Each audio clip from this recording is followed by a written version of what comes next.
안녕하세요. 리치투게더의 OK 부동산 김소장입니다. 정말 오랜만에 이렇게 영상으로 우리 구독자분들께 인사를 드립니다. 재작년 말에 대구가 조정대상 지역에 지정이 되면서 그 이후로 조금 더 상승을 하다가 사실상 작년 중반부터는 대구 부동산도 침체기에 들어갔습니다. 현재도 마찬가지고요. 그러던 중에 미국이 지난 6월 16일 날 미국 기준금리가 0.75%나 올리는 자이언트 스텝을 단행했습니다. 그래서 현재 미국 기준금리는 1.75%인데요.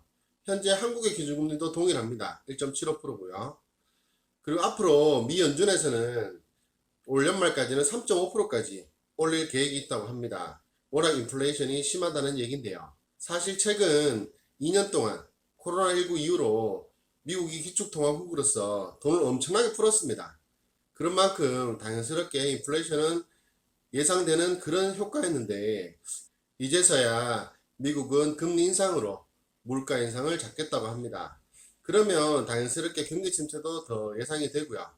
그래서 여러가지 앞으로 예상되는 내용들 그리고 한국과의 연관성들 이런 내용들 살펴보도록 하겠습니다. 이제 자료 보면서 말씀 계속 이어가겠습니다. 원룸 투자 매뉴얼 자이언트 스텝. 도대체 자이언트 스텝이 내용이 뭘까?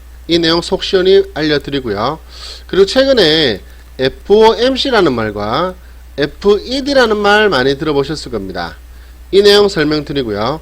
그리고 미국 기준금리와 우리나라의 기준금리 이 차이 비교점 이런 부분까지 같이 말씀드리겠습니다. 미국 기준금리가 자이언트 스텝으로 자그마치 0.75%나 상승을 했습니다. 과거의 기준금리를 말씀드리겠습니다. 2020년 1월 30일 발표한 기준금리는 1.75% 그리고 그 다음에 3월 4일 코로나가 시작되었을 무렵이죠. 이때는 0.5포인트 인하해서 1.25%가 미국 기준금리였습니다. 그리고 WHO 코로나19에 대해서 팬데믹 선언을 했죠. 그래서 2020년 3월 16일 날에는 0.25% 파격적으로 마이너스 1% 엄청나게 인하했습니다. 그리고는 2년 동안 0.25% 금리가 유지되었었고요. 그리고 올해 3월 17일 날 과도한 인플레이션 물가 상승으로 인해서 미 연준에서는 0.25% 올려서 0.5% 올렸고요. 그런데 인플레이션 물가 상승 기미가 도대체 중단될 기미가 안 보입니다.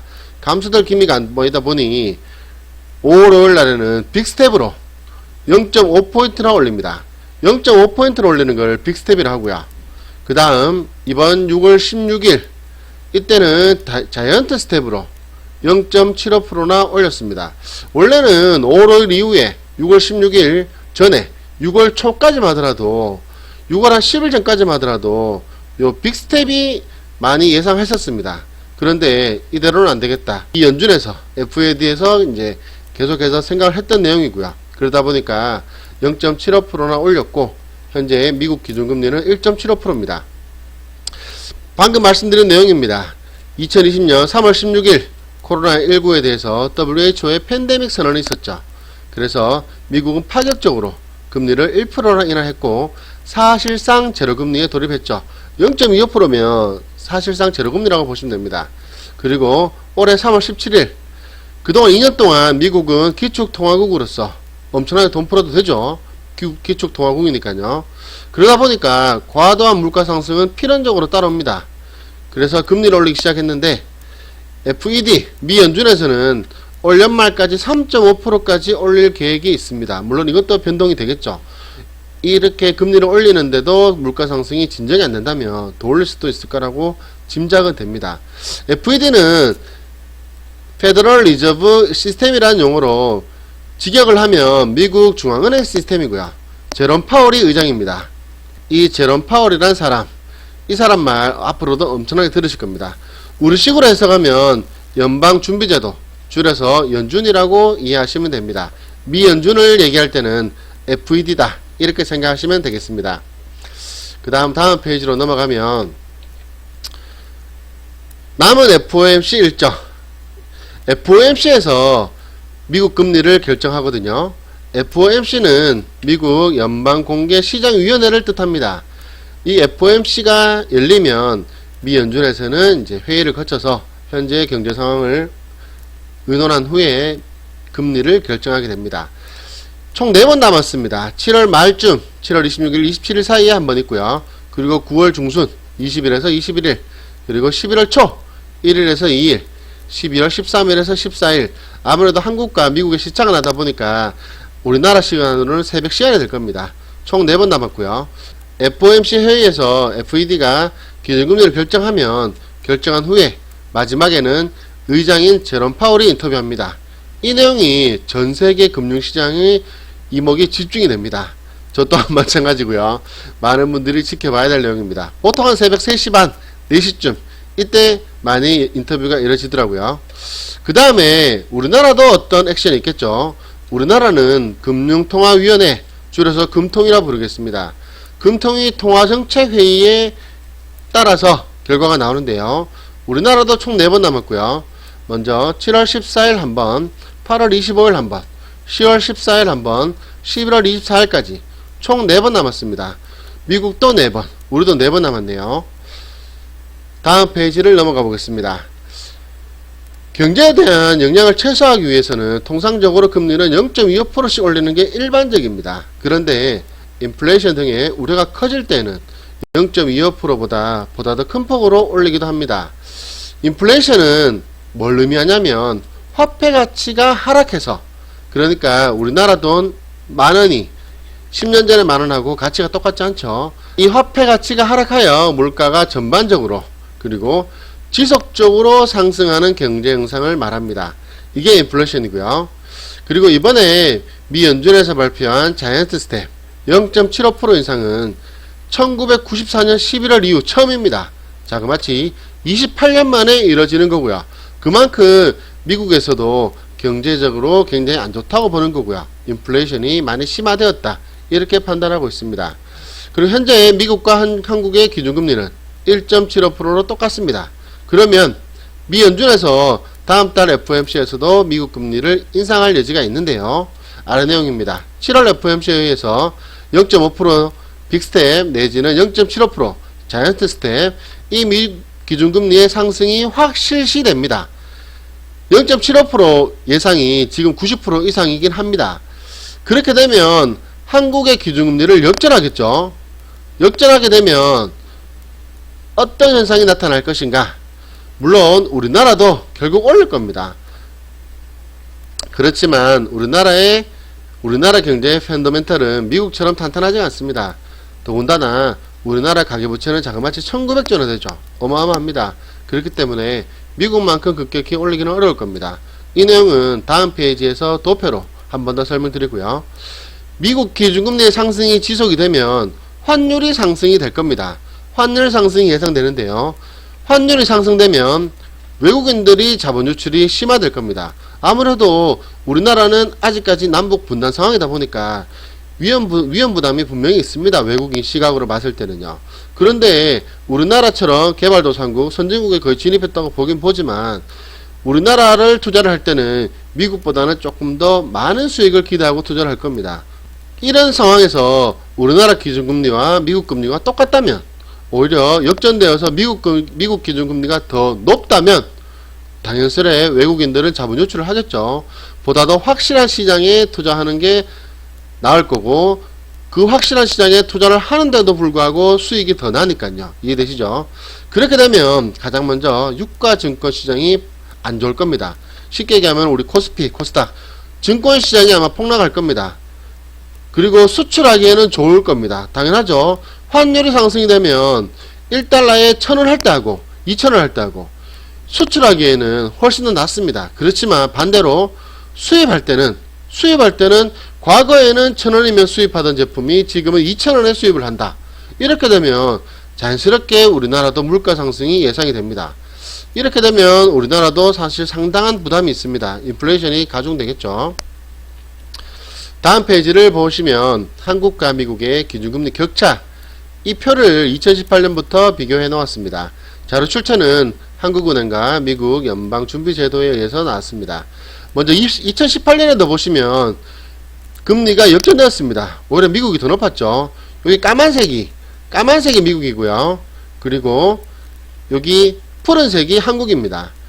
그리고 2020년 3월달, 5월달 이때는 코로나19가 창궐해서 WHO에서도 팬데믹을 선언한 상황이었죠. 이때는 미국이 사실상 제로금리에 진입을 했고요. 그리고 우리나라 기준금리가 조금 높았습니다. 그리고 현재 기준으로 본다면 현재는 미국과 한국이 1.75%로 똑같습니다. 7월 FOMC 결과가 그 무엇보다도 많이 주목이 되고요. 그리고 실질적으로 우리가 걱정하는 것은 대출금리죠. 미국에서 기준금리를 올라간다고 하는데 우리나라 금리도 올리면 어떡하지? 올릴 텐데 이런 많은 걱정을 하십니다. 그리고 많은 매체에서도 금리에 대해서 굉장히 악의적인 기사를 쏟아내고 있습니다. 8% 나온다. 지금도 8%다. 이렇다고 하는데요. 이 내용은 최악의 예시를 적용하는 겁니다. 현재 금리를 말씀드리면 1금융권 기준으로 고정금리는 한 4% 정도 보시면 되고요. 2금융권은 변동이 많죠. 2금융권은 지금 대출을 낼 때는 한 4.5% 정도 보시면 됩니다. 물론 앞으로 우리나라의 기준금리가 올라가면 이 대출금리도 조금 더 올라갈 수는 있겠지만 아래 내용 보시면 대출금리는 기준금리 더하기 가산금리가 됩니다. 또는 자금조달지수 더하기 가산금리가 되는데요. 기준금리는 많은 분들 아시다시피 한국은행에서 발표하는 기준금리가 되겠고요. 자금조달지수라는 건 뭐냐면 은행들은 다양한 자금조달 상품이 있죠. 뭐 적금이라든가 예금이라든가 여기에 적용되는 금리를 가중평균화해서 만들어낸 것이 자금조달 비용금리인데요. 이것을 지수로 나타내면 코픽스 자금조달 비용 지수가 됩니다. 이 지수가 있고 그리고 은행 자체적으로 가산금리가 있는데 이 두 가지를 더하면 대출금리가 정해지는 거고요. 쉽게 생각하면 우리는 기준금리와 가산금리를 더하면 대출금리라고 보시면 됩니다. 현재 기준금리는 몇 번 말씀드립니다만 현재 1.75%고요. 현재 자금조달지수는 1.98%입니다. 비슷하죠. 큰 차이는 없습니다. 그런데 최근에 윤석열 정부가 들어섰고 한 달 조금 넘었죠. 2020년 6월 20일 이복현 금융감독원장과 17개 은행장들의 미팅이 있었습니다. 이때 어떤 내용을 얘기를 했냐면 작년에 은행권은 사상 최대 실적을 기록해서 성과급 잔치를 했죠. 이건 코로나19 때문에 많은 분들이 어려웠죠. 그러다 보니까 대출을 엄청나게 냈는데요. 그래서 작년에 은행권은 최대 실적을 기록했습니다. 그래서 이복현 금감원장이 이 내용에 대해서 가산금리를 조금 조정하는 게 어떠할까 이런 내용을 얘기를 했다고 합니다. 그래서 어제 23일날 은행권에서는 대출금리 인하를 내부적으로 검토하기 시작했습니다. 그렇기 때문에 기준금리가 올라가는 것만큼 대출금리가 무조건 올라간다. 이건 좀 아닌 것 같고요. 물론 기준금리가 올라가면 대출금리는 올라갈 수 있습니다만 그 폭은 은행에서도 금감원 눈치 보겠죠. 그렇기 때문에 과격한 엄청난 금리 상승은 쉽지는 않을 겁니다. 앞서 말씀드린 것처럼 우리나라는 1900조의 어마어마한 가계부채가 있죠. 과거에 만기 일시 상환 방식으로 대출을 채택할 때는 이자만 냈죠. 이자만 낼 때는 사실 뭐 대출 이자를 못 내고 이런 거 별로 없었습니다. 근데 요즘에는 주택담보대출에 대해서는 거의 다 원금하고 같이 상환을 하죠. 그러다 보니까 많은 분들이 어렵습니다. 3억을 대출받고 4억을 대출받고 5억을 대출받으면 이거를 30년 원금 상환 같이 한다 하더라도 엄청난 부담이 됩니다. 그래서 최근에 제가 소개해드리는 매물들은 꼭 근른생활설이 같이 있는 매물을 소개해드립니다. 그러면 임대사업자를 내면 사업자 대출로 전환이 되기 때문에 아무래도 예전처럼 계속 대출 이자만 낼 수 있는 거죠. 이 부분에 대해서는 차근차근 말씀드리고요. 결론적으로 보면 우리는 대구 원룸을, 대구 상가주택을 많이 보죠. 여기에 영향이 어떻게 있을까? 이 부분이 제일 중요한데요. 아무래도 신축 같은 경우에는 건축업자분들이 위축받을 수밖에 없습니다. 그렇기 때문에 조금 더 금액 절충이라든가 이런 부분은 조금 더 생각하면 좋을 것 같고요. 상대적으로 저희 부동산 소장들 입장에서는 이왕이면은 대출을 좀 안 끼는 매물들이 훨씬 더 좋을 거고요. 물론 대출을 안 끼면 그만큼 내 부담은 좀 늘어나긴 하지만 과거에 부동산 상승이 많이 있었을 때 차익 실현하신 분들이 많이 있죠. 지금은 뭐 5억, 6억, 7억 이렇게 투자하시는 분들도 많이 계십니다. 그래서 좀 안정적으로 투자하시고자 하는 분들은 대출 없이 보증금만 일부 안고 이렇게 투자하시는 것도 좋은 방법이 될 수도 있고요. 금리가 올라간다 하더라도 이렇게 수익이 나오는 매물은 계속해서 각광을 받을 거고요. 많은 분들이 찾을 걸로 예상이 됩니다. 더군다나 6월 말에 주정심 회의가 있죠. 여기에서 만약에 대구가 조정대상 지역이 해제된다면 아마 급매물 위주로 빠르게 소진될 겁니다. 과거보다 높아진 금리 때문에 당장에 엄청난 파급 효과는 없을 수 있습니다. 그렇지만 일단 급매물이 소진되면서 부동산 거래 시장이 조금 더 트여야 됩니다. 지금 매수 심리가 급격히 줄었기 때문에 6월 말에 기대되는 주정심 조정대상 지역 해제, 이 부분 기대해 보겠습니다. 오늘은 미국의 자이언트 스텝에 대해서 간략히 살펴보았습니다. 제가 최대한 쉽게 설명드린다고 드렸습니다. 그렇지만 모자란 부분이 있을 겁니다. 이 부분은 댓글 남겨주시면 제가 쉽게 설명드릴 거고요. 그리고 연락 주시면 제가 또 최대한 상세히 설명드리겠습니다. 오늘 보셨던 영상 도움이 되셨다면 구독과 좋아요 한번 부탁드리고요. 다음에도 좋은 영상으로 찾아뵙도록 하겠습니다. 감사합니다.